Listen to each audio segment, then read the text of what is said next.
오늘 저희 본문은 예레미야서 23장 29절입니다.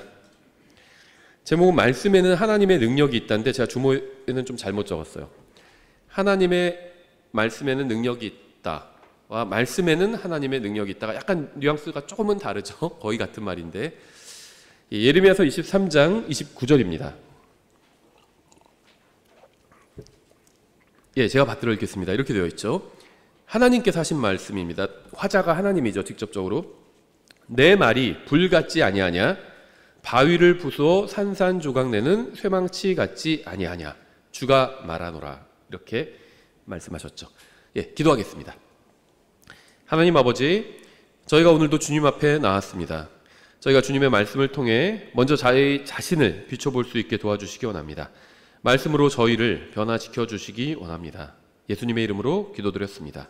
아멘. 오늘날 교회도 굉장히 많고 기독교인들도 굉장히 많아요. 과거 이제 80년대, 90년대에 비해서는 좀 한 절반 정도로 줄어들긴 했지만 교회는 아직도 많이 있고요. 기독교인이 많이 줄긴 했지만 그래도 아직은 많이 남아 있습니다. 우리나라에는. 그런데 성경적인 교회는 굉장히 드뭅니다. 또 하나님 말씀을 따라 사는 성경적인 그리스도인도 굉장히 적죠. 오늘 저는 성경 구절을 좀 많이 제가 인용을 하려고 하는데요. 제가 선포하는 말씀을 통해서 이 성경의 기독교와 성경적 기독교와 또 여러분이 생각하는 기독교가 얼마나 다른지 한번 비교해 보시기 바랍니다. 먼저 첫 번째, 말씀에는 능력이 있죠. 오늘 설교 주제는 말씀인데요. 하나님의 말씀, 이 성경입니다. 물론 우리가 말하는 이 말씀은 하나님의 말씀인 성경을 의미하고요. 어떤 것이 성경적인 기독교인지 아니면 그저 그냥 종교인, 이 세상 종교의 기독교가 있죠. 그 종교인 기독교인지는 말씀과 어떤 관계를 맺고 있느냐에 달려 있어요. 같은 교회에 다녀도 한 사람은 믿음 생활을 하는데, 항상 제가 믿음은, 성경이 말씀하시는 믿음은 하나님의 말씀을 믿는 게 믿음이다, 이렇게 강조를 했었죠.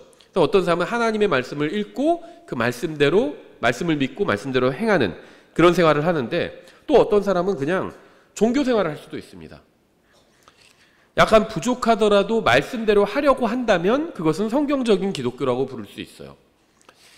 말씀대로 하려고 하지 않는다면 그것은 얼마나 외형적으로는 그럴듯해 보이고 많은 사람들이 추종하는지와는 상관없이 그건 성경적인 기독교가 아닌 그저 이 세상의 종교 중에 하나에 불과합니다. 하나님의 말씀은 성경적 기독교의 핵심이면서 또 아주 기초입니다. 기본이고 근본이에요. 성경적 기독교의 시작과 중간, 끝 모두 다 하나님의 말씀과 함께 합니다. 말씀이 왜 중요할까요? 여러 가지 이유가 있지만요. 가장 첫 번째 이유를 꼽는다면 말씀에는 하나님의 능력이 있기 때문이에요. 만약 여러분이 하나님의 능력을 내가 체험하고 싶다, 또 하나님의 능력으로 살고 싶다, 그렇게 생각을 한다면 이 말씀에 주목을 해야 합니다. 말씀에 하나님의 능력이 있어요. 누가복음 4장 32절에도 이렇게 되어 있죠. 그들이 그분의, 여기서는 예수님이죠, 그분의 교리에 깜짝 놀라니 이는 그분의 말씀에 권능이 있었기 때문이라.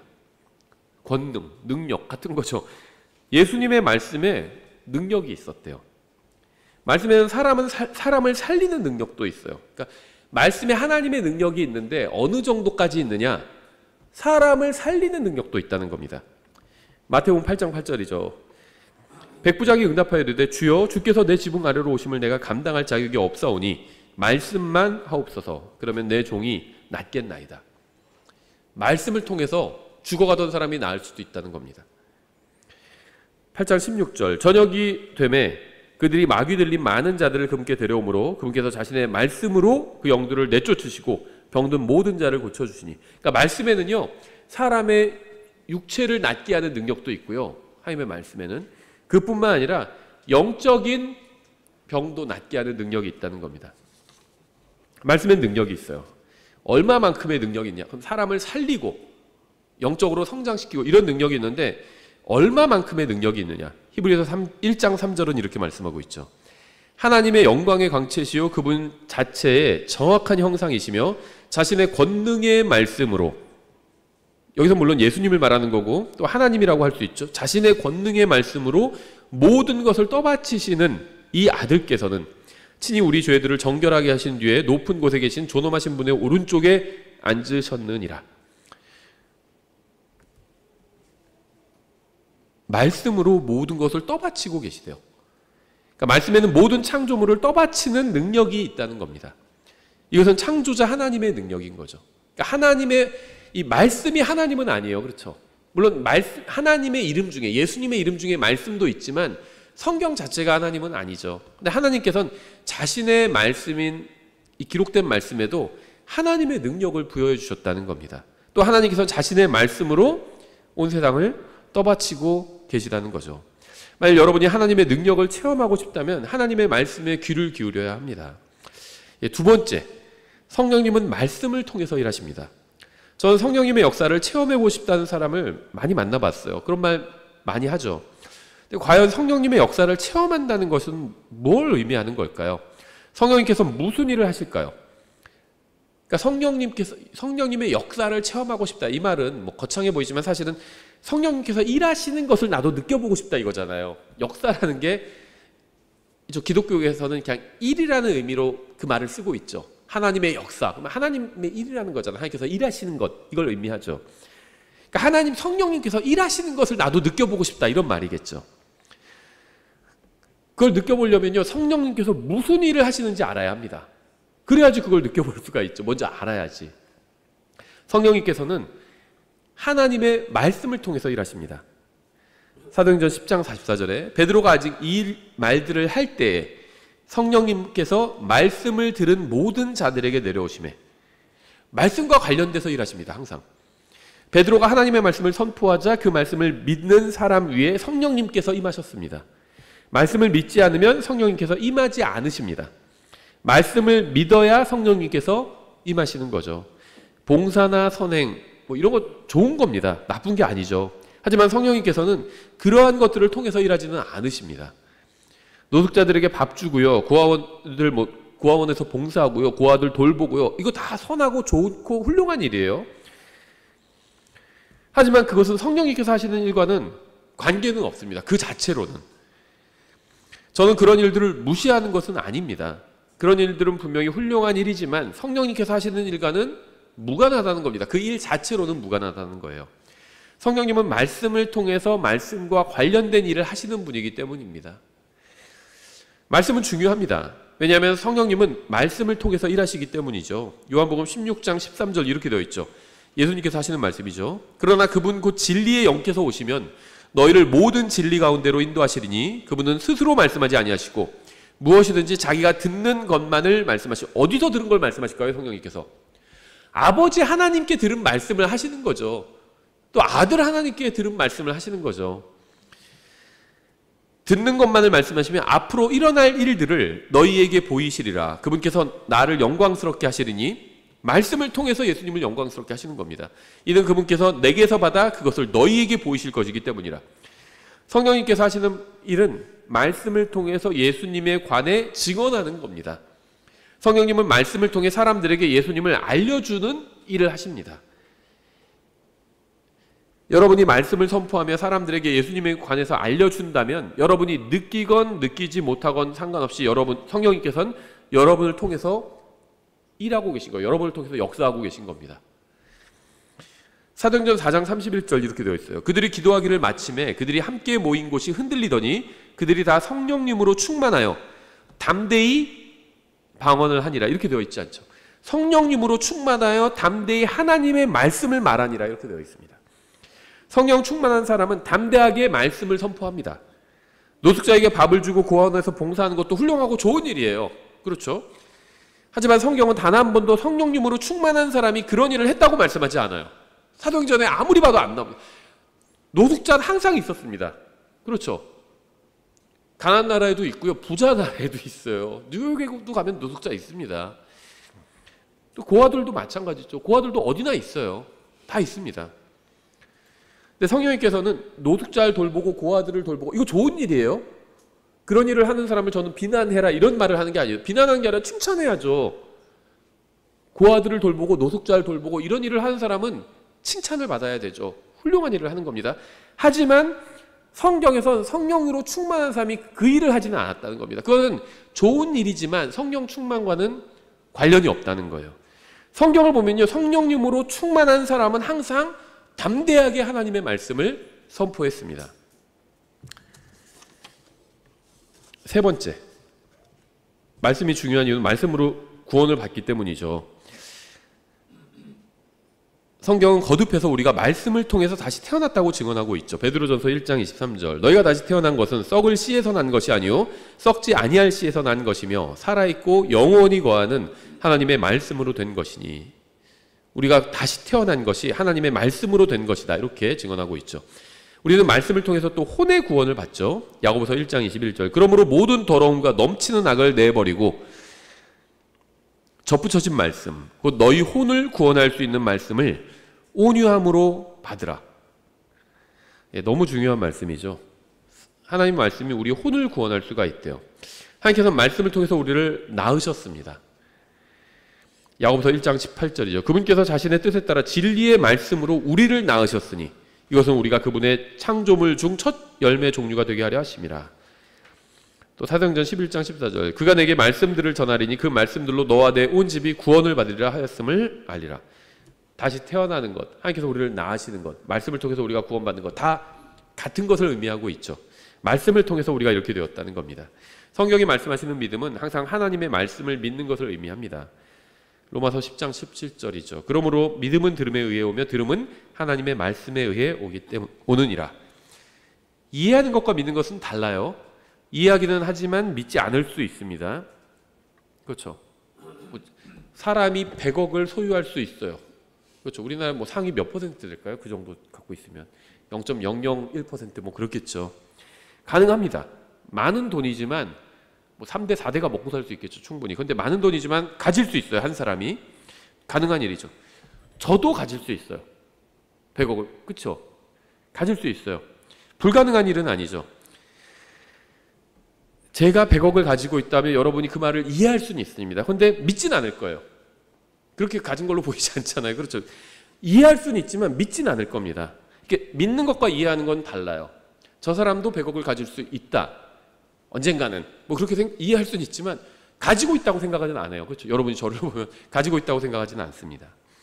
그러니까 하나님께서 인간의 몸을 입고 이 세상에 오셔서 십자가 위에서 모든 사람의 죄값을 갚아주셨습니다. 정말 성경이 말씀하시는 것처럼 전능하신 하나님이 계시다면 이게 불가능한 일이 아니에요. 하나님께서 그냥 그렇게 하신다는 겁니다. 그럼 불가능한 일이 아니죠. 십자가 위에서 모든 사람의 죄값을 다 갚아주겠다. 이걸 받아들일 사람 받아들여라. 이렇게 말씀하셨다면 가능한 일이라는 겁니다. 하지만 하나님께서 십자가 위에서 모든 사람의 죄값을 갚아주셨다고 이해하는 것과 나의 죄값을 갚아주셨다고 믿는 것은 완전히 다른 거죠. 근데 이 한국 기독교의 많은 기독교인들이 구원 받은 사람들, 그 중에서 구원받았음에도 불구하고 영적으로 성장하지 못하는 여러 이유가 있는데요. 여러 중요한 손에 꼽을 수 있는 이유 중에 하나가 바로 이것입니다. 자기가 이해한 것, 알고 있는 것을 자기 믿음이라고 생각해요. 근데 그렇지 않거든요. 이해하지만 믿지 않을 수도 있어요. 이건 완전히 다른 겁니다. 이해하는 데서 그치면 절대 성장할 수 없습니다. 식물에 뭐 물을 줘야 된다. 햇볕도 공급해줘야 돼. 물과 햇볕을 공급해줘야지 식물이 자랄 수 있죠. 기본적으로. 이걸 다 이해합니다. 보통 성인이라면 다 이해해요. 근데 실제 그렇게 행해야지 내가 키우는 식물이 자라나는 거죠. 하나님의 말씀을 읽어야 믿음이 성장한다. 이해를 합니다. 근데 믿으면 어떻게 되죠? 실제 읽습니다. 그렇게 믿는 사람은 실제 읽어요. 나는 성경 안 읽는데? 믿지 않는 겁니다. 그러면. 그러니까 구원받지 못했다는 게 아니라 구원은 복음을 믿으면 구원받죠. 실제로 내가 성경을 읽어야 내 믿음이 성장할 수 있습니다. 근데 그렇게 아는 것과 실제 그렇게 믿고 행하는 건 다르다는 거죠. 정말 내가 하나님의 말씀을 통해서 성장할 수 있다고 믿는다면 그러면 성경을 읽습니다. 근데 읽지 않아요. 그럼 그걸 믿지 않는 거예요. 단순하다는 겁니다. 믿음은 그저 머리로만 이해하는 지적 동의와는 다릅니다. 머리로 그래 맞아. 충분히 그럴 수 있어. 이게 지적 동의예요. 이해하는 것은 좋은 거죠. 지적으로 동의하는 것, 머리로 동의하는 것은 좋은 겁니다. 나쁜 게 아니에요. 지적 동의가 나쁜 게 아닙니다. 하지만 여기서 끝나서는 안 된다는 겁니다. 믿어야 돼요. 하나님의 말씀을 이해하는 것은 좋은 거죠. 하지만 말씀을 이해하는 데서 멈추지 말아야 합니다. 믿어야 합니다. 그래야 믿는 사람 안에서 말씀이 일할 수 있어요. 다음 주 암송 구절인데요. 히브리서 4장 2절이에요. 우리뿐만 아니라 그들에게도 복음이 선포되었으나 선포된 그 말씀이 그것을 들은 자들 속에서 믿음과 섞이지 아니하였으므로 그들에게 유익을 끼치지 못하였느니라. 참 이 표현이 너무 좋은 것 같아요. 믿음과 섞여야 한답니다. 말씀과 믿음이 섞여야 돼요.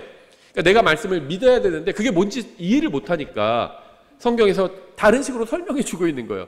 말씀과 믿음이 섞여야 한다는 겁니다. 비빔밥 막 재료들을 넣고 다 비비잖아요. 그러면 맛있어지는 거죠. 말씀과 믿음이 섞여야 돼요. 그래야지 효과가 일어난다는 겁니다. 섞지 않으면 효과가 일어나지 않아요. 시멘트도 뭐 막 물이랑 다 섞잖아요. 그래야지 그게 이제 효과를 발휘하잖아요. 그렇게 돼야 된다는 겁니다. 말씀이 있어요. 하나님의 능력이 있는데 나의 삶에는 능력이 없어요. 그 왜 이럴까요? 섞이지 않은 겁니다. 섞어야 된다는 거예요. 섞어야. 그래서 이 말씀이 내 인생이고 내 삶이고 또 말씀이고 내 삶이고 말씀이고 섞여야 된다는 겁니다. 그게 섞이는 거죠. 말씀은 따로 쭉 가고 내 인생은 따로 쭉 가고 그건 섞이는 게 아니에요. 한번 말씀 가고 내 인생 가고 말씀 가고 내 인생 가고 하나님 말씀 읽고 내가 살 때 또 그렇게 해보고 말씀 읽고 내가 살 때 그렇게 해보고 이게 섞이는 겁니다. 그래야지 유익을 끼칠 수 있다는 겁니다. 말씀이 믿음과 섞여야, 즉 말씀을 믿어야 그 말씀이 믿는 사람에게 유익을 끼칠 수 있어요. 구원받기 위해서는 회개하고 복음을 믿어야 되죠. 자신이 하나님 앞에서 죄인이라는 사실을 인정하는 것이 회개입니다. 예수님께서 십자가에서 내 죄값을 갚아주셨다고 믿는 것이 믿음이죠. 여러분은 회개하고 복음을 믿으셨나요? 단순히 머리로만 복음에 동의하는 것이 아니라 마음으로 믿어야 되죠. 여러분의 믿음이 말씀과 섞여야 합니다. 여러분이 구원받았는지 아닌지 정확히 아는 존재는 단 둘밖에 없죠. 바로 하나님과 여러분 자신이죠. 왜냐하면 구원은 마음으로 믿어서, 복음을 믿어서, 예수님을 마음으로 믿어서 구원받는 건데 내 마음이 진짜 그런지 아닌지는 나만 알잖아요. 또 하나님이 아시죠. 하나님 마음을 아시는 분이니까. 그러니까 내가 진짜 구원받았는지 아닌지는 하나님과 나만 압니다. 그런데 나도 내 마음을 잘 모를 때가 있죠. 그러니까 자신이 구원받았는지 아닌지 잘 모르겠거든 시험해 볼 수 있는 좋은 방법이 있어요. 하나님의 말씀을 듣고자 하는 마음이 있는지 스스로 살펴보면 됩니다. 요한복음 8장 47절에 있죠. 하나님에게서 난 자는 하나님의 말씀들을 듣나니 그러므로 너희가 그것들을 듣지 아니함은 너희가 하나님에게서 나지 아니하였기 때문이라 하시니라. 하나님에게서 난 사람은 하나님의 말씀을 듣습니다. 여러분은 하나님의 말씀을 듣고 있나요? 이게 꼭 교회 와서 설교를 듣는 것만 말하는 건 아니에요. 뭐 유튜브 켜서 말씀을 들어라 이것만 말하는 게 아닙니다. 이 성경은요, 이 킹제임스 성경 번역자들도 그걸 알았기 때문에 이 타이틀 페이지에 교회에서 낭독하도록 지정받으면 이렇게 써놓은 거거든요. 이거 흠저형 성경 번역하신 분이 그냥 넣은 게 아니에요. 킹제임스 성경 오리지널 번역자들이 이거 넣은 겁니다. 성경은 주로 낭독하기 위해서 주신 거예요. 그래서 이게 구약에도 많이 나옵니다. 율법을 낭독하라, 읽으라 이 말씀이 많이 있는데요. 믿음이 들음에서 오죠. 낭독하라는 겁니다. 하나님의 말씀을 제가 선포할 때 여러분이 들으면 믿음이 올 수 있죠. 근데 그뿐만 아니라 여러분 스스로도 집에서 읽는 겁니다. 소리 내서 가능하면. 그러면 그 소리를 내가 입으로 내고 내 귀가 듣잖아요. 믿음이 생기게 되는 거예요. 하나님 말씀을 듣고자 하는 누구에게서 자기가 읽는 하나님 말씀을 스스로 듣고자 하는 마음이 있으신가요? 혹시 말씀을 듣기 싫어하지는 않으시나요? 말씀을 거부하는 것은 아닌가요? 만약 여러분이 말씀을 듣지 않는다면, 말씀을 들으려고 하지 않는다면 여러분이 아무리 교회에서 열심히 봉사를 하든 선하고 좋은 사람이라 해도 여러분은 구원받지 못했거나 아니면 구원은 받았지만 영적으로 심각하게 잘못된 상태에 있는 겁니다. 구원받은 사람은 말씀을 듣고자 하는 마음이 있다는 겁니다. 이게 자기 스스로 시험해 볼 수 있는 거예요. 난 정말 구원받았나 의심스럽거든. 한번 이걸 시험해 보라는 겁니다. 난 말씀을 듣고자 하는 마음이 있는가? 듣고자 하는 마음이 있다면 구원받은 사람일 확률이 높다는 겁니다. 그렇죠. 네 번째, 말씀을 통해서 성장합니다. 우리는 말씀을 통해서 구원받았죠. 또 말씀을 통해서 성장합니다. 출생은 시작일 뿐 끝이 아니죠. 구원받은 것으로 만족한다는 사람이 있어요. 또 구원이 목표인 사람도 있습니다. 근데 구원받은 것으로 만족한다는 것은요, 태어난 것으로 만족한다는 것과 같습니다. 아기가 태어난 것은 대단히 기쁜 일이지만 자라지 않는다면, 전혀 성장하지 않는다면 그건 대단히 슬픈 일이죠. 안타깝게도 오늘날 교회는 태어나기는 했지만 전혀 자라지 않은 사람들이 너무 많아요. 더 안타까운 사실은요, 바른 성경을 믿는 독립침례교회도 사정이 비슷하다는 겁니다. 그러니까 아까 지적 동의가 제가 문제라고 말씀드렸죠. 좋은 것이지만 문제인 경우가 있는데요. 지적 동의, 머리로 아는 것, 머리로 동의하는 것 좋은 겁니다. 근데 믿음으로 넘어가지 않으면 문제라는 겁니다. 독립침례교회도 많이 있어요. 그런 분들이. 하나님의 말씀을 알고 교리도 압니다. 복음도 알고 교리도 알고 장차 앞으로 어떤 일들이 일어나게 될지도 알아요. 근데 내가 하나님의 말씀을 믿고 그 말씀대로 살지 않는다는 겁니다. 그냥 자기가 그렇게 생각하는 게 자기 믿음이라고 생각해요. 그 어디 가서 다른 형제들 자매들 막 험담하고 욕하고요. 또 교회나 하나님 말씀의 사역을 위해서 자기 아무것도 희생하지 않아요. 그게 믿음이죠. 근데 그건 안 하고 그냥 교리 아는 거, 그걸 자기 믿음이라고 생각해요. 그건 믿음이 아니에요. 아는 거지. 교리를 아는 건 믿음이 아닙니다. 그냥 교리를 아는 거지. 나쁜 건 아니에요. 교리를 알아야죠. 근데 그건 믿음은 아니라는 겁니다. 자기가 안 대로 그렇게 사는 거예요. 그게 믿음이죠. 베드로전서 2장 1절 이렇게 되어 있죠. 그러므로 모든 악의와 모든 교활함과 위선과 시기와 모든 비방하는 말을 버리고 새로 태어난 아기들로서 말씀의 순수한 젖을 사모하라. 이것은 너희가 그 젖으로 말미암아 성장하게 하려 함이라. 굉장히 중요한 말씀입니다. 우리가 이 말씀으로 독립침례교회도 바라봐야 되고 우리 교회도 바라봐야 되고 우리 자신도 이 말씀으로 바라봐야 돼요.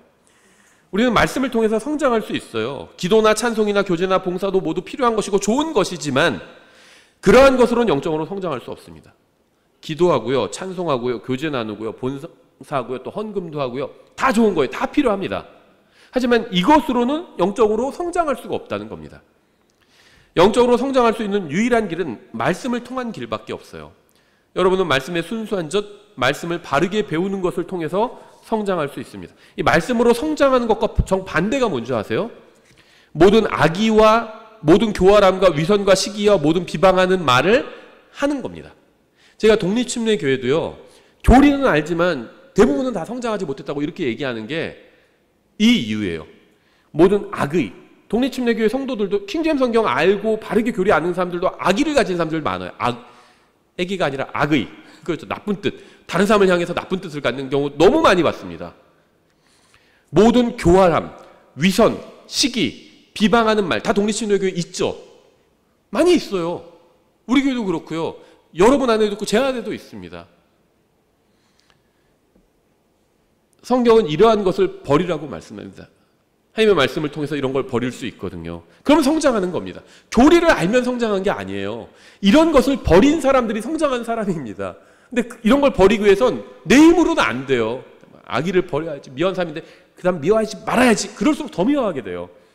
그 사람 때문에 내가 지금 미워하는 마음이 가득하게 됐다고 해서 더 원망하고 더 미워하게 됩니다. 말씀으로 성장하면 이런 게 사라지는 겁니다. 기독교인들이 모여서 다른 사람 욕하고 험담하는 것을 교제라고 생각하는 경우가 많습니다. 교회를 비방하고 사역자를 비방하고 형제 자매를 험담해 놓고는 자기 마음이 후련하니까 그게 교제를 한 것이라고 생각해요. 오늘 교회 좋았다 이렇게 하는 거예요. 다른 사람 실컷 욕해 놓고 모여서. 심지어 목사들도 그런 사람들이 있어요. 목회자 모임이라고 모여가지고 다른 목사들 욕하고 있어요. 현실을 말씀드린 겁니다. 부끄러운 일이에요. 나이 드신 분들이 머리 허해가지고 다른 목사들 욕하고 있어요. 부끄러운 일이에요. 그건 교제가 아닙니다. 험담이에요. 험담, 비방하는 말, 험담입니다. 말씀을 통해서 성장한 것의 반대입니다. 이런 것들은 성장하지 못하고 오히려 영적으로 퇴보한 것이고 병든 거예요. 이런 게 있다면 아무리 바른 교리를 알고 그거 상관없습니다. 바른 교리 아는 사람은 뭐 병에 안 걸리나요? 영적인 것도 똑같아요. 영적으로 바른 교리를 내가 알고 있어도 영적인 병에 걸릴 수 있어요. 악의를 가지고 있고요. 비방하는 말을 하고 있고 위선이 있고 시기가, 그럼 영적인 병에 걸린 거죠. 성장하지 못한 겁니다. 하나님과 교제가 잘 되는 사람은 다른 사람과도 교제가 잘 됩니다. 성경적인 교제가 무엇인지 아세요? 내가 저 사람이랑 교제가 안 되면요, 저 사람이 나쁜 사람이기 때문에 교제가 안 되는 게 아니라 내가 하나님과 교제가 안 되고 있는 겁니다. 하나님과 내가 교제가 잘 되면요, 하나님과 문제가 없으면 다른 사람과 문제가 없어요. 성경적인 교제는요, 서로 영적으로 바르게 세워줄 수 있는 말을 하는 겁니다. 다른 사람의 신앙을 무너뜨리고 믿음에서 떠나가게 하는 것은 성경적인 교제가 아닙니다. 다른 사람의 믿음을 세워주고 주님 앞에서 열심을 내게 하는 것이 성경적인 교제예요. 주님께서 내 안에서 어떤 일을 행하셨는지 증언하는 것이 성경적인 교제를 하는 겁니다. 다른 사람을 험담하는 것은 성경적인 교제가 아니에요. 죄를 지은 겁니다. 그것은 뭐 기분이 좋았다고 후련했다고 해서 괜찮은 게 아닙니다. 죄 지을 때 기분 좋을 때 많아요. 순간적으로는. 교제를 할 때 무슨 말을 해야 할까요? 그러면 어떤 말을 해야 되지? 그러면 그 어떤 말을 해야 성경적인 교제를 나눈 거고 도움이 되는 거지 다른 사람들한테? 이렇게 생각하실 수가 있는데요. 빌립보서 4장 8절에 힌트가 있어요. 이렇게 되어 있습니다. 끝으로 형제들아, 무엇이든지 진실한 것과 무엇이든지 정직한 것과 무엇이든지 의로운 것과 무엇이든지 순수한 것과 무엇이든지 사랑스러운 것과 무엇이든지 좋은 평판이 있는 것과 덕이 되는 것과 칭찬이 되는 것이 있거든 이런 것들을 곰곰이 생각하라.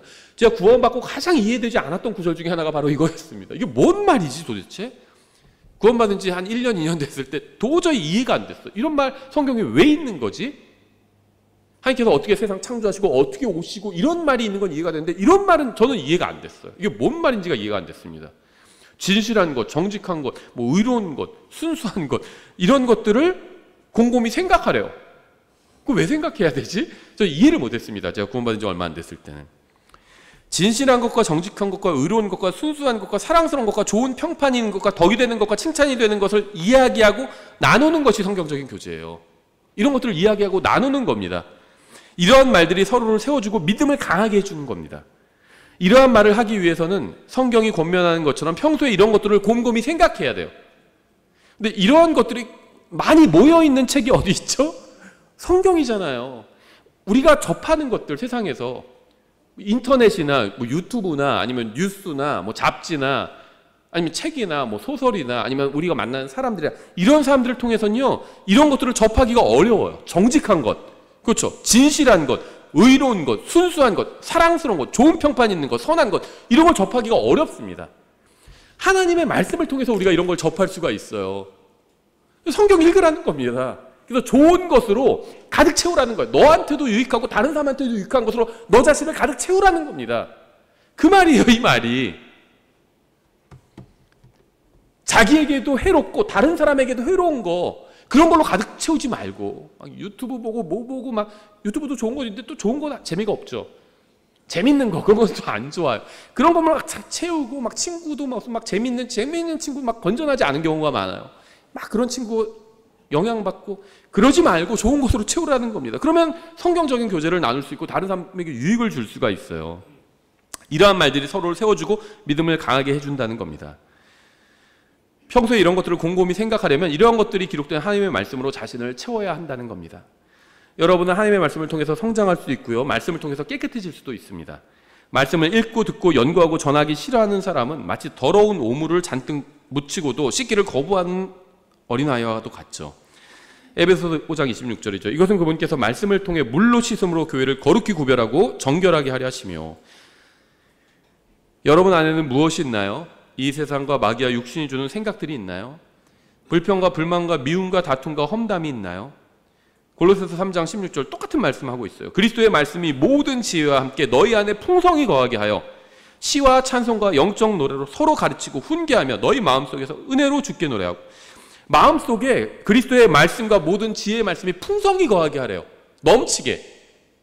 근데 아까 막 죄가 넘쳤잖아요. 그러지 말고 좋은 게 넘치게 하라는 겁니다. 넘치면 어떻게 되죠? 흘러나오죠.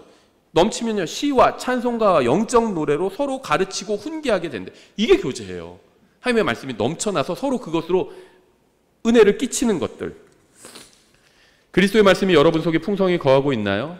내 마음속에는 주님의 말씀이 모든 지혜로 풍성히 거한다고 자신 있게 말할 수 있나요? 그렇지 않다면요 시와 찬송과 영적 노래가 여러분에게 아무 의미가 없을 수 있어요. 유명한 복음성가 가수 중에는요, 제가 뭐 이름을 말하지는 않겠습니다. 타락해서 간음하고 음행한 사람도 있습니다. 우리나라, 뭐 미국도 마찬가지겠지만 유명한 80년대, 90년대 굉장히 유행했던 복음성가 많이 만든 어떤 분이요, 간음하고 음행하고요 별짓을 다 했죠. 그 사람은 찬송은 잘 부를지 몰라도요 마음속에 주님의 말씀이 풍부하게 거하지 않았기 때문에 그 사람이 부르는 아름다운 찬양도 그를 바른 길로 인도해 주지 못한 겁니다.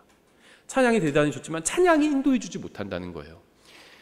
히브리서 5장 12절 이렇게 되어 있습니다. 시간면에서 보자면 너희가 가르치는 자들이 되어야만 하는데 누군가가 하나님의 말씀들의 첫째 기초 원리들을 다시 너희에게 가르쳐 줄 필요가 있으므로 너희가 단단한 음식이 아니라 젖을 필요로 하는 자들이 되었도다.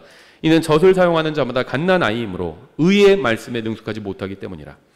여러분은 말씀을 통해서 성장했나요? 여러분은 구원받은 지 얼마나 되셨나요? 여러분은 구원받은 횟수만큼 충분히 성장했나요? 이건 대단히 중요한 문제예요. 구원받은 지 오래되었는데 거기에 맞게 성장하지 못했다면, 생각해봐요. 30살, 팔다리 멀쩡하고 다 정상인데 30살이 되었는데도 밥 안 먹어요. 막 땡깡 부리고 엄마한테 먹기 싫어 막 그러고 있고, 엄마가 막 해서 밥 한 숟갈 떠가지고 비행기 들어간다 슈웅 해서 입에 넣어줘. 그래야지 뭐. 그러면 어떻게 됐나? 창피한 건데 영적으로는 그런 사람들이 넘쳐나요. 다 그러고 있는 겁니다. 아니 싫어, 이거 하나님 싫어, 하나님 말씀 싫어 하고 그러고 있는 거예요. 부끄러운 겁니다. 부끄러운 거예요. 5번째, 말씀을 연구해야 합니다. 여러분은 말씀을 읽고 연구해야 합니다. 말씀을 읽는 데서 그치지 말고 연구해야 합니다. 디모데후서 2장 15절이죠. 너는 진리의 말씀을 바르게 나누어 내 자신을 하나님께 인정받은 자로 부끄러울 것이 없는 일꾼으로 나타내도록 연구하라. 여러분이 말씀을 연구하지 않는다면 여러분은 절대로 하나님께 인정받을 수가 없습니다. 다시 한번 제가 강조합니다. 교회에서 봉사를 하고 찬양하고 헌금하고 심지어 전도를 해도 말씀을 바르게 나누어 연구하지 않는다면 하나님께 인정받을 수 없습니다. 그러니까 말씀을 바르게 나눠서 연구하고 나서 이제 이런 것들을 하면 돼요. 하나님께 인정받을 수 있는 유일한 길은 말씀을 바르게 나눠서 연구하는 겁니다. 성경은 이외에 하나님께 인정받을 수 있는 방법을 제시한 적이 없어요. 말씀을 바르게 나눠야 하나님의 뜻을 알 수 있고요. 하나님의 뜻을 알아야 하나님께서 기뻐하시는 일을 할 수 있죠. 그래야 하나님께서 인정해 주실 수 있는 거죠. 회사에서도 사장이 인정하려면 사장이 좋아하는 걸 하면 되죠. 그럼 사장 뭐 좋아하죠? 돈 많이 벌어오는 일을 하면 좋아하겠죠. 그러면 좋아하는 거죠. 근데 쓸데없는 것, 사장이 싫어하는 걸 하면 사장이 인정하지 않겠죠. 하나님께서 기뻐하시지 않는 일을 하면 하나님께 인정받을 수가 없겠죠. 만약 여러분이 말씀을 바르게 나누어 연구하지 않으면 여러분이 무엇을 하든 상관없이 여러분은 하나님께 인정받을 수가 없습니다. 성경에 무지한 사람들에게는 인정받을 수 있을지 몰라도 하나님께 인정받을 수가 없다는 겁니다. 사도행전 17장 11절 이렇게 되어 있죠. 이들은 데살로니가 있는 자들보다 더 고귀하여, 베레아 성도들 말하는 거죠. 온전히 준비된 마음으로 말씀을 받아들이며 그것들이 그러한지 알아보려고 날마다 성경 기록들을 탐구함으로. 여러분은 말씀을 탐구해야 합니다. 탐구. search죠, search light. 탐조등이잖아요. 바다에 사람 빠지면 밤에 막 서치라이트를 쫙 비추면서 대충 훑어보는 게 아니라 막 자세히 보죠. 그렇게 안 하면 사람 빠져 죽으니 벌써 시간 늦을 수 있으니까 막 자세히, 정말 그렇게 이잡듯이 뒤지죠. 그렇게 성경 연구하라는 겁니다. 여러분이 말씀을 탐구하지 않는다면 하나님 앞에서 고귀한 사람은 아니에요. 그냥 구원받은 사람이지 고귀한 사람은 아닙니다. 여러분이 아무리 봉사를 하고 전도를 하고 찬양하고 헌금을 해도 말씀을 탐구하지 않는다면 하나님 앞에서는 고귀한 사람은 아닙니다. 디도서 1장 9절 이렇게 되어 있어요. 자기가 가르침을 받은 대로 신실한 말씀을 굳게 붙들어야 하리니 이것은 그가 반박하는 자들을 건전한 교리로 권면하고 논박할 수 있게 하려 함이라. 여러분은 말씀을 연구해서 굳게 붙들어야 합니다. 그래야 다른 사람을 영적으로 도와줄 수 있어요. 말씀을 연구하지 않고 말씀이 여러분 마음속에 없으면 여러분은 다른 사람을 도울 수 없고 오히려 영적으로 방해하고 망칠 뿐입니다. 베드로서 1장 19절 이렇게 되어 있죠. 또한 우리에게는 더 확실한 대언의 말씀이 있는데 날이 새어 샛별이 너희 마음속에 떠오를 때까지 너희가 어두운 곳에서 비추는 빛을 대하듯 이 말씀에 주의를 기울이는 것이 너희에게 좋으니라.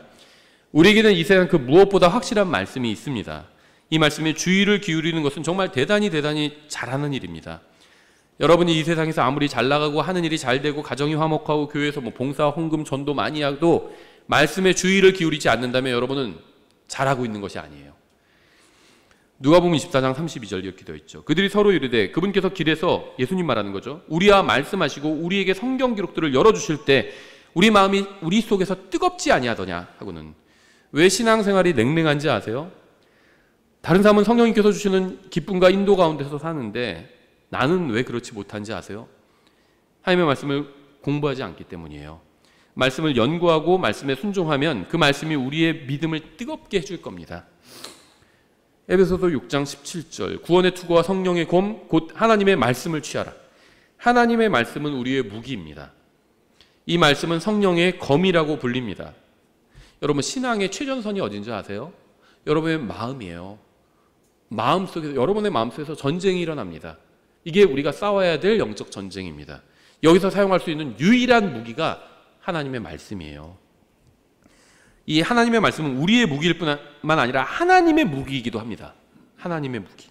여러분은 하나님께서 주신 무기를 사용하실 수 있나요? 성령의 검으로 적과 싸워본 적이 있으신가요? 성령의 검으로 세상과 마귀와 여러분의 육신과 싸워보신 적이 있나요? 왜 성령의 검으로 하나님의 말씀으로 싸워본 적이 없는지 아세요?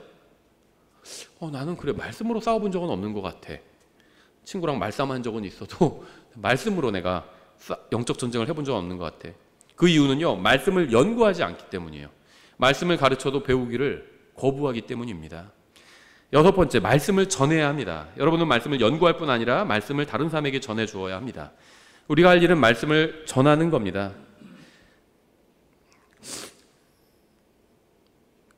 사도행전 6장 2절에 그때 12사도가 제자들의 무리를 자기들 앞으로 불러 이르되 우리가 하나님의 말씀을 버려두고 상을 섬기는 것이 합당하지 아니하니. 말씀의 사역자는요, 말씀을 전하는 일을 합니다. 4절, 오직 우리는 계속해서 기도와 말씀 사역에 전념하리라. 목사는요, 점쟁이도 아니고 철학자도 아니고 정치인도 아니고 개그맨도 아니고 아나운서도 아닙니다. 목사님 목소리 너무 좋아요. 이런 칭찬 여러 번 받았는데요. 뭐 좋긴 하지만 사실 아나운서가 아니에요, 목사는. 그렇죠. 목사는 성경을 가르치고 말씀을 선포하는 사람입니다. 저는 앞으로도 이 일에 매진할 겁니다. 저는 기도와 말씀 사역에 전념하고 싶어요. 목사가 하나님의 말씀을 버려두고 상을 섬기는 것은 그건 합당치는 않습니다. 사도행전을 잘 보면요, 사역자들이 무엇을 했는지 알 수 있어요. 15장 35절에 바울과 바나바도 안디옥에 머물면서 또한 많은 수의 다른 사람들과 함께 주의 말씀을 가르치고 선포하더라. 이게 말씀의 사역자가 하는 일입니다. 18장 11절, 그가 거기서 1년 6개월을 머물며 그들 가운데서 하나님의 말씀을 가르치니라. 성경에 의하면 사역자들은 말씀을 선포하는 일에만 전념했습니다. 빌립보서 2장 15절, 이것은 너희가 흠없고 무해한 자들 곧 구부러지고 비뚤어진 민족 가운데서 책망받을 것이 없는 하나님의 아들들이 되게 하려 함이라. 그런 민족 가운데서 너희가 세상에서 빛들로 빛나며 생명의 말씀을 제시하나니 이로써 나는 내가 헛되이 다름질하지 아니하고 헛되이 수고하지 아니한 것에 대해 그리스도의 날에 기뻐하리라. 제가 말씀을 가르치는 일이 아니라 다른 일에 한눈을 판다면 저는 헛되이 다름질하고 헛되이 수고하고 있는 겁니다.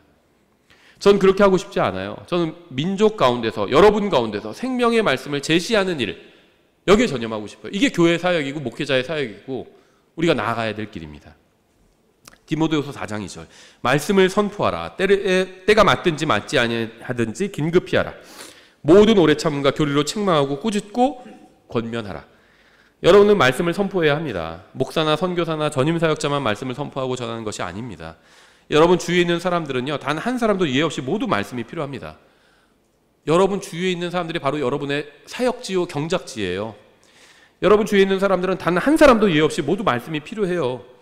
여러분은 그들에게 말씀을 전하고 예수님을 전할 사명을 주님께로부터 받은 겁니다. 사도행전에 보면 사역자들만 말씀을 전한 것이 아니라 구원받은 모든 그리스도인들이 다 말씀을 전했어요. 8장 4절, 그러므로 널리 흩어진 자들이 각처로 다니며 말씀을 선포하였는데, 사도행전 8장에서 교회가 예루살렘 교회, 유일한 교회였죠. 그때는 유일한 지역교회였죠. 거기에 바퀴가 일어나니까 사도들은 남고 나머지 성도들이 다 흩어져서 말씀을 전했죠. 사도행전에 나온 그리스도인과 자신을 한번 비교해 보세요. 그들은 언제 어디서나 말씀을 연구하고 선포했습니다. 여러분 그렇게 하고 있나요? 그들과 여러분이 다르면 누구에게 문제가 있는 것인지 우리가 생각해 보지 않아도 알 수 있죠. 디모데전서 4장 6절 이렇게 되어 있습니다. 내가 형제들에게 이것들을 기억하게 하면 내가 도달한 믿음의 말씀들과 선한 교리의 말씀들로 양육받는 예수 그리스도의 선한 사역자가 되리라. 여러분은 말씀으로 양육받아야 합니다. 전 여러분이 모두 단 한 사람도 예 없이 선한 말씀의 사역자가 되기를 바랍니다. 일곱 번째, 말씀대로 행해야 합니다. 여러분은 말씀을 연구하고 전할 뿐 아니라 말씀대로 행해야 합니다. 야고보서 1장 23절이죠. 누구든지 말씀을 듣고 행하지 아니하는 자는 거울로 자기의 본래 얼굴을 바라보는 사람과 같으니. 이거 뭐 대환란 때만 필요한 말씀이 아니죠. 야고보서가 환란 교리서다 이렇게 주장하는 분들이 있는데요. 교회 교리서예요. 교회가 나오잖아요, 야고보서에. 무슨 들림받아 올라간 하늘에 있는 교회에게 하시는 말씀이 아니죠. 우리에게 하시는 말씀이에요. 말씀대로 행하지 않는 사람은 거울을 보고 얼굴이 더러운데도 씻지 않는 것과 같습니다. 더러운데 씻지 않는 거예요. 못생긴 건 어쩔 수 없습니다. 더러워요, 얼굴이 보니까. 그런데 씻지 않는 거예요. 씻지 않을 거면 거울을 봐서 무슨 소용이 있나요? 말씀을 행하지 않을 거라면 그저 성경을 읽는 것만으론 유익을 얻을 수 없습니다. 누가복음 11장 28절, 그분께서 이르시되 그러나 하나님의 말씀을 듣고 그것을 지키는 자들이 복이 있느니라 하시더라. 하나님의 말씀을 듣는 자가 아니라 그것 듣고 그것을 지키는 자, 행하는 자가 복이 있는 겁니다. 계시록 1장 3절 이 대언의 말씀들을 읽는 자와 듣고 그 안에 기록된 그것들을 지키는 자들은 복이 있나니 이는 때가 가깝기 때문이라. 22장 7절 보라 내가 속히 가리니 이 책의 대언의 말씀들을 지키는 자는 복이 있도다. 저는 독립침례교에서 30년간 신앙생활을 했습니다. 제가 다닌 독립침례교회들은 대부분 성경을 열심히 가르치는 교회들이었어요. 그런데 항상 교회에 사랑이 없다 이렇게 비판하는 사람들이 있었습니다. 저는 오랫동안 그 비판을 마음에 새겨두고 생각을 했습니다. 과연 이 사랑이 없다는 게 무슨 말일까? 반대로 사랑이 그러면 있는 건 뭘까? 이런 생각을 하다가 답을 찾았어요. 자주 만나고 함께 놀러가고 밥을 사주고 생일을 챙겨주면 사랑이 있는 걸까요? 세상에서도 자주 만나고 함께 놀고 밥을 사주고 생일 챙겨주는 단체나 모임들이 있는데요. 동호회 있죠. 그러면 그곳에는 사랑이 있는 걸까요? 성경에서 말씀하시는 그 사랑이 있는 걸까요? 정말 그러한 것이 성경에서 말씀하시는 사랑일까요? 그런 것이 우리가 추구해야 될 사랑일까요? 성경도 과연 그렇게 말씀하고 있을까요? 요한일서 2장 5절 이렇게 말씀하고 있어요. 누구든지 그분의 말씀을 지키면, 하나님의 말씀이죠. 하나님의 말씀을 행한다는 거죠. 그분의 말씀을 지키면 하나님의 사랑이 참으로 그 사람 안에서 완전하게 되었나니 이것에 의해 우리가 우리 안에 있음을 우리가 그분 안에 있음을 우리가 아느니라. 여러분은 하나님의 말씀을 믿으시나요? 여러분의 생각과 성경이 다를 때 무엇을 따르실 건가요? 성경은 그분의 말씀을 지키면, 하나님의 말씀을 지키면, 하나님의 말씀대로 행하면 그 사람 안에 참으로 하나님의 사랑이 완전하게 된다고 말씀하고 있어요. 하나님의 말씀을 지키는 사람 안에 하나님의 사랑이 있을 뿐 아니라 완전하게 된다는 겁니다. 만약 우리 교회에 하나님의 말씀을 지키는 사람이 있으면 우리 교회는 하나님의 사랑이 있는 거죠. 자주 만나고 함께 놀러가고 밥을 사주고 챙겨주는 것은 좋은 겁니다. 좀 그게 나쁘다는 게 아니에요. 좋은 거예요. 저는 그러한 것을 반대하지 않아요. 하지만 성경은 단 한 번도 그러한 것이 사랑이라고 말씀하지는 않습니다. 하나님의 말씀을 지키면 그 사람 안에 하나님의 사랑이 있어요. 이것은 저의 주장이 아니라 하나님의 말씀에 기록된 진리죠. 여러분은 하나님의 말씀을 지키고 있나요? 말씀을 지키고 있으면 사랑이 있는 겁니다. 아무리 서로 만나고 함께 즐겁게 놀고 밥 사주고 생일 챙겨주고 해도 말씀을 지키지 않으면 사랑이 없는 겁니다. 마태복음 4장 4절 이렇게 됐죠. 그분께서 응답하여 이르시되 기록된 바 사람이 빵으로만 살 것이 아니요 하나님의 입에서 나오는 모든 말씀으로 살 것이라 하였느니라. 여러분의 생각대로 살지 마시고 하나님의 말씀으로 살아야 합니다. 그것이 하나님께서 카운트하시는, 인정하시는 인생이에요. 말씀대로 살지 않는 인생은 하나님 앞에서는 살아있는 게 아닙니다. 죽은 자들로 죽은 자들을 장사 지내게 하라. 죽은 거나 마찬가지예요. 하나님 앞에서. 마지막으로 8번째, 말씀에 바르게 반응해야 합니다. 하나님의 말씀에는 엄청난 능력이 있어요. 병든 자를 고치고 죽은 자를 살리고 온 세상을 떠받치는 능력이 있죠. 이 말씀이 여러분 안에서 일하게 하려면 어떻게 해야 할까요? 말씀에 바르게 반응해야 합니다. 주님께서는 씨 뿌리는 자의 비유를 통해서 말씀에 바르게 반응하는 것에 관해서 강조하셨죠. 마태복음 13장 18절에 그러므로 너희는 씨 뿌리는 자의 비유를 들으라. 어떤 사람이 왕국의 말씀을 듣고 그것을 깨닫지 못할 때에는 그 사악한 자가 와서 그의 마음속에 뿌려진 것을 채워가나니 이 사람은 길가의 씨를 받은 자니라. 그러나 돌밭 속에 씨를 받은 자 바로 그 자는 말씀을 듣고 즉시 기쁨으로 그것을 받아들이지만 자기 안에 뿌리가 없어 잠시만 견디는 자니 말씀으로 인해 환난이나 핍박이 일어나는 때 곧 그가 걸려 넘어지느니라. 가시나무들 사이에 씨를 받은 자 또한 말씀을 듣되 이 세상 염려와 재물의 속임수가 말씀을 숨막히게 함으로 열매 맺지 못하게 되는 자니라. 그러나 좋은 땅 속에 씨를 받는 자는 말씀을 듣고 그것을 깨닫는 자니 그것은 또한 열매를 맺어 얼마는 100배, 얼마는 60배, 얼마는 30배를 내느니라 하시니라. 길가에 씨가 뿌려진 사람은 말씀을 깨닫지 못하는 사람이죠. 돌밭에 씨가 뿌려진 사람은 어려움이 닥치면 실족하는 사람이죠.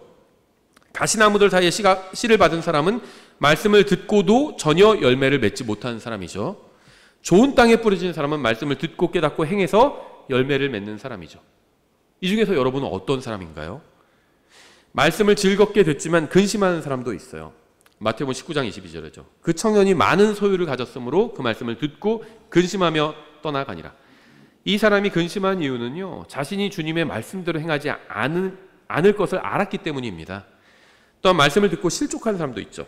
마태복음 15장 12절. 그때 그분의 제자들이 와서 그분께 이르되 바리새인들이 이 말씀을 듣고 걸려 넘어진 것을 아시나이까 하므로. 베드로전서 2장 8절 불순종하여 말씀에 걸려 넘어지는 바로 그 자들에게 걸림돌과 걸려 넘어지게 하는 반석이 되셨는데 그들은 또한 그렇게 되도록 정하여졌느니라. 말씀을 믿고 말씀대로 행하면 되는데 말씀을 거부하고 오히려 말씀에 상처를 입는 사람들이 말씀에 실족하는 사람들입니다. 그럼 말씀에 실족한다는 거, 말씀에 걸려 넘어졌다는 건요, 불순종한 사람이 말씀에 걸려 넘어지게 된다는 겁니다. 그리고 그게 정해져 있다는 거예요.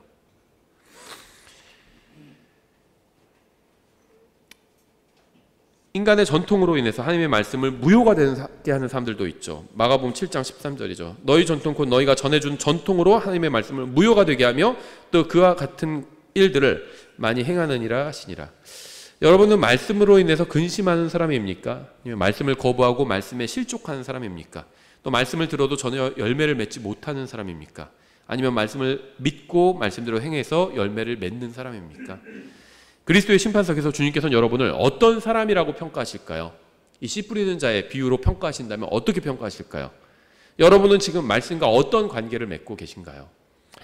데살로니가전서 2장 13절 이렇게 되어 있죠. 이런 까닭으로 우리가 또한 하나님께 끊임없이 감사를 드리나니 이는 너희가 우리에게서 들은 하나님의 말씀을 받을 때 그것을 사람들의 말로 받지 아니하고 하나님의 말씀으로 받았기 때문인데 그것은 진실로 하나님의 말씀이니라. 그것이 또한 믿는 너희 안에서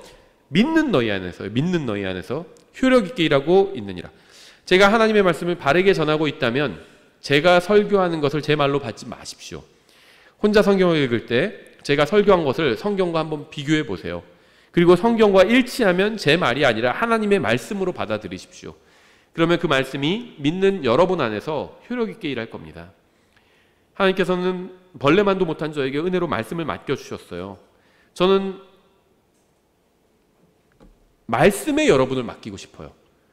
사도행전 2장 32절이죠. 형제들아 이제 내가 너희를 하나님과 그분의 은혜의 말씀에 맡기노니 이 말씀은 너희를 든든히 세워주고 거룩히 구별된 모든 자들 가운데서 너희에게 상속 유업을 줄 수 있느니라.